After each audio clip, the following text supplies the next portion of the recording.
Galatea Chronicles hunters. On board CWP Galatea, near Mars. Donovan rests in his bunk bed when Leloni walks up to him and taps him on his shoulder. He wakes and looks at her. What is it? The captain wants to talk to us in the meeting room. She's also summoned Miles. Why would she summon the three of us? Unless she wants us to go out on patrol, but we already have a rota. It's our time to rest. I don't know, but she seemed frustrated. I don't want to add to her problems, and we have to obey orders. You're right, we should go. Just let me get dressed first. Okay, I'll wait outside, but be quick. Donovan Levin, Leloni Rosa, and Miles McMullen are standing in the briefing room, waiting for the captain. Donovan stares out of the window, thinking about the woman who was his wife, until her death a year ago. Lelani approaches and smiles at him as she places her hand on his shoulder. Don't worry, we'll make them pay, Donovan. I can't believe she's gone. It's all my fault. Had I not arranged to meet her, she would still be alive. All we can do is bring those responsible to justice. He gently lifts her hand from his shoulder as the captain enters. Instantly, the three of them stand to attention and salute. At ease, I've summoned you all here as I have an important mission for you. The three of them relax and look at each other. We have reason to believe we've located the SS Loton near the asteroid belt. As we are the closest ship, I want you to take one of our interceptors and bring them in. Dismissed. They salute as the captain turns to leave the room. Before you go, I need to speak to PC Rosa in my office. Yes, Mom. Lelani approaches the captain's office and knocks on the door. She signals for her to enter. This is the first time she has ever been in there. The view from the office takes her breath away. She never knew it was right at the very front of the ship and granted her an unhindered view. Lelani looks down through the clear floor. All she sees are the stars. She begins to feel like it could break at any moment. PC Rosa, I'm glad you came. I have a very important task for you. Lelani looks up at the captain, grateful at being distracted from the great void below her. Of course, Captain. What can I do for you? When you find the Loton, I need you to place this tracking device on its hull without your friends finding out. Why shouldn't they know about this? I have been ordered by the Navy, and if DC-11 finds out, he would chase the ship no matter the cost. I can't allow that to happen. I understand, Captain. I will find a way.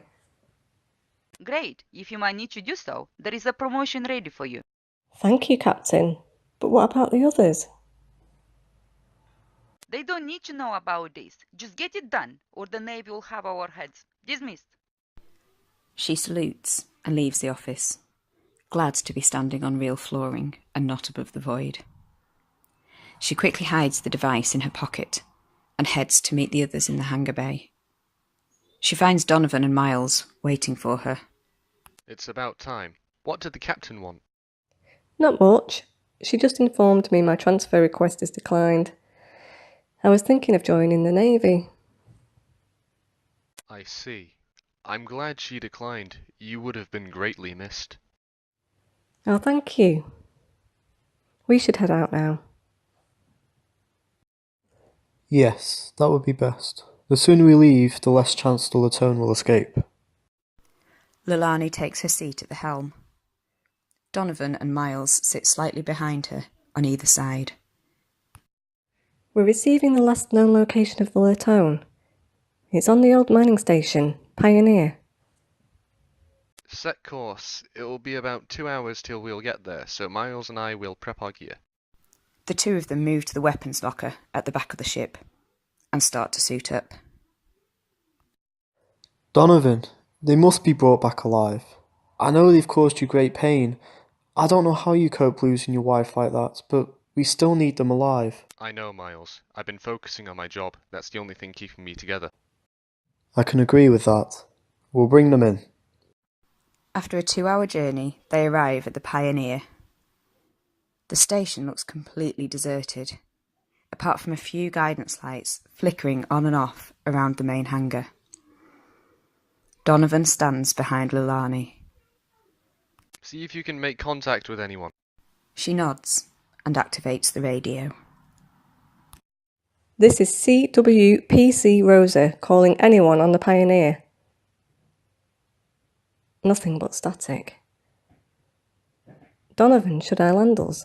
Yes, and then suit up. She activates the automatic landing procedure and heads to the lockers. After landing, the three of them disembark the ship and find themselves in complete darkness. Donovan switches on his lights attached to his combat helmet. Both Miles and Lilani do the same. Slowly and quietly, they make their way to the main hangar exit. To their left, Lilani notices the huge bulking ship that could only be the ship they're after. Is that the Latone? It's definitely a Gale class, so more than likely it is. Lilani, you should stay here in case anyone returns. Okay, but I can help figure out where everyone is. I just need to access a console and I should be able to identify where the station's power is going. My bet is that's where the Latone's crew will be. Good idea. I think I see one near the exit. We'll provide you with cover whilst you work. Lilani activates the console and manages to access the power grid schematics. She quickly identifies the location. They must be here. That appears to be the largest room in the station. Also, the only power in use is there. She points to the largest open space. Donovan downloads the schematic to his combat computer. Okay, Lilani, keep both ships secure. I don't want the Laton to leave the station. Miles, you're with me. Understood. They both say in unison. Donovan and Miles exit the hangar and make their way to the location Lilani had found. They quietly enter the Arboretum, something they did not expect to find on an old mining station. The huge room stretches out as far as they could see. The ground is soft under their feet. Artificial grass, Donovan assumes. But the trees with their thick canopies must be real.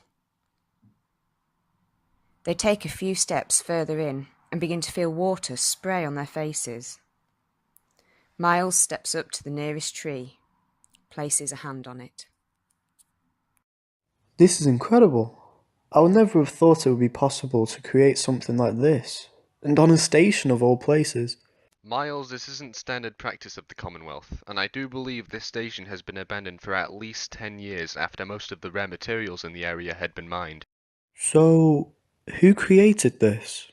Who knows, but this room should be the main processing facility, where the mined material would be separated and shipped to different freighters. Miles starts to look at the floor. There in the grass, he sees a part of the rail track. There, Donovan. Just in the grass. I see it. Let's follow. Maybe we'll get lucky. Miles nods. They follow the track deeper into the man-made forest. Eventually, they begin to hear voices. Miles is the first to see them. There, standing in a clearing, were about 10 people, chatting and laughing. But to Donovan, 6 of them looked out of place. Maybe it was the artificial sunlight, but they seemed to be far paler and taller than most humans. He ducks down behind a tree and brings up images of the 4 fugitives on his combat scanner. That's them, the shorter ones. Miles, are you ready for this? I think so. Without a word, Donovan draws his weapon and approaches the group. Suddenly, the taller ones turn and open fire. The fugitives rush away, leaving Donovan and Miles to fight for their lives. They quickly take cover behind a large tree. Donovan checks the schematic of the station and realises that the fugitives must be heading back to their ship, using a different exit. Miles, we have to get back to Lelani. She'll need our help. Miles looks back to the way they had come. I will provide covering fire. You run to that tree back there. He points to another large tree, a couple of feet behind them. Slowly, one tree at a time, they make their way to the exit. Lelani stands near the Lotone, checking that the tracking device is well hidden. She steps away from the ship when she hears footsteps.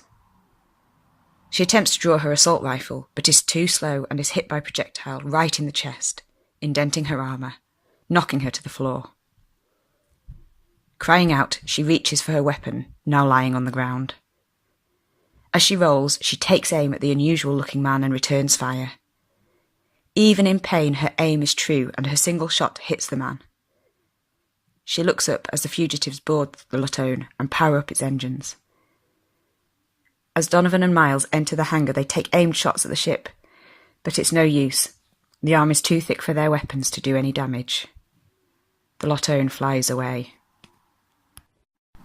Donovan notices the man lying on the floor and picks up the unusual weapon off the ground. He looks over to Miles, inspecting Leloni's injury. Miles, how is she? We need to carry her back to the interceptor. I can give her some basic treatment and determine what her injuries are. Good, but we still have a ship to catch. Miles and Donovan carry Leloni back to the interceptor. Miles begins to treat her injury, whilst Donovan takes the pilot's seat to give chase. They enter the asteroid belt, following the Lotone's fusion emissions. The deeper they go, the slower they have to travel, as the density of the asteroids begins to make it hard to navigate without colliding with one. Suddenly, 4 ships appear from around a large asteroid. Donovan takes evasive action and manages to avoid their weapons fire, which impacts a few asteroids. Donovan, we should return to the Galatea. Lelani needs proper medical treatment. Yes, I'm no longer detecting any emissions from the Laton. She's gone. Donovan sighs at their failure and turns the ship around to head back to the Galatea.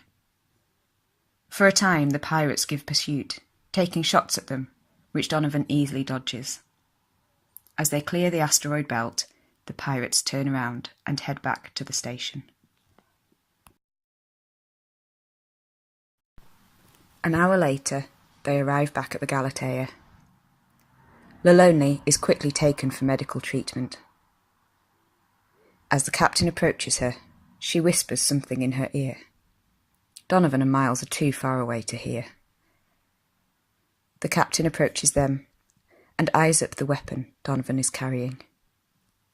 That could have gone better or worse. At least you all made it back in one piece. Donovan, what's that you are carrying? It's from one of the pirates. It has some unusual properties. Maybe we could study it? Yes, have our engineers and scientists take a look.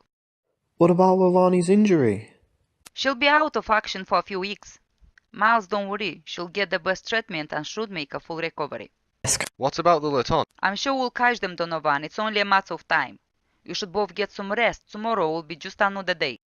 Yes, Captain. They both salute her and head out of the hangar. Donovan turns to Miles. I'll take this to the R&D department. Good idea. I will check on Lelani and get some rest. I suggest you do the same. Don't worry, I plan to. They go their separate ways. Donovan enters the R&D department and approaches the chief science officer. With a smile, he places the pirate's weapon on the nearby table. Several scientists rush over to see what had just landed on their laps. Yes, Captain. What's that, Donovan? We apprehended it from a pirate on the Pioneer. I've had a little look at it, but I can't find a hint of ammunition. The captain wants you to reverse engineer it. We can do that, but first we need to see it in action. Perhaps you would like to try it out in the firing range through the doors behind me. We will monitor from here. Donovan quickly takes aim at the target and shoots. The shot was so powerful it pushes him back a few steps. He speaks to the scientists over the comms. Lolani was very lucky. This is a very powerful weapon. Yes, it is. One more thing to try. Hold down the trigger for a few seconds before firing again.